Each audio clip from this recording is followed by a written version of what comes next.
ভাবলাম মা দুটো ডিম আনতে গেল, ঘরে ঢুকে থেকে গেল। ডিম আছে ভিতরে, 93 টাকা।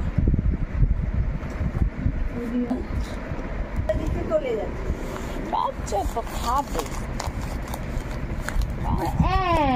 মুখে দুধ নিয়ে দিবা। চেয়ে বাবু চেয়ে বাবু চেয়ে জম্মে জম্মে কি জম্মে।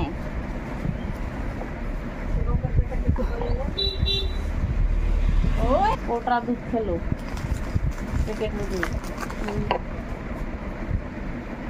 600 টাকা করে প্যাকেট, 250। কালকে আবার ডাক্তারের কাছে নিয়ে গেছিলাম, কালকে আবার 1500 টাকার ওষুধ দিল। ভার তো এই জন্যই লোকে বানায় যে বিপদ আপদে ভার ভাঙবো আর দৌড়াবো নিয়ে থুয়ে। বিপদ আপদের জিনিস ভার হলো।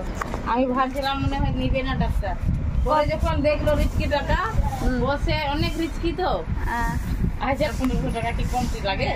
কত 5 টাকার কয়েন? 5 টাকা 10 টাকা করে, তো সবটা দিয়ে দাও, সবটা দিয়ে দাও।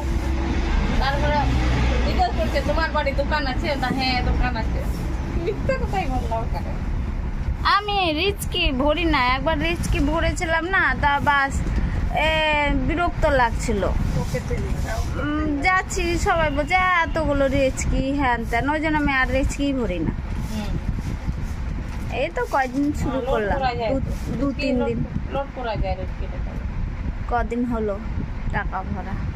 আমিও একটা ব্যাংক করেছি বড়, আমার ব্যাটার বিয়ে লেগে যাবে, এত বড়। এই যে বড়টা ব্যাংক, এত বড়টা, এই যে বড় বড় নিয়ে এসছে। হ্যাঁ একটাই নিয়েছি। আমি যে বলতো রে তোর বিয়ে লেগে যাবে এটা ভরতে ভরতে, আর সত্যি কোথায় এত বড় আছে। হ্যাঁ কোন যুগে যে ভরবে তারও নাই ঠিক। ওর বিয়েতে ভেঙে দিয়ে খরচা করবো। যখন বেশি পড়বে তখন ই করবা, ভরে দিবা। রেজকি আমি ভরছি না তো, আমি রেজকি ভরছি না। ও লোক টাকাটা, হ্যাঁ 10-20 যা পাচ্ছি ভরে দিচ্ছি। কিন্তু না টাকা 10 বছরেও কিছু হবে না, টাকাটা একটু ভালো চকচক ভরতে হবে, লেবড়া লুবড়া টাকা ভরতে হবে না। যার নাই লুল্লু লুল্লু করছে ওগুলো টাকা ভরলে তো পচে যাবে। একটু ভালো দেখে ভরতে হবে, করকরা টাকা। করকরা টাকা। দেখি কবে ভাঙবো।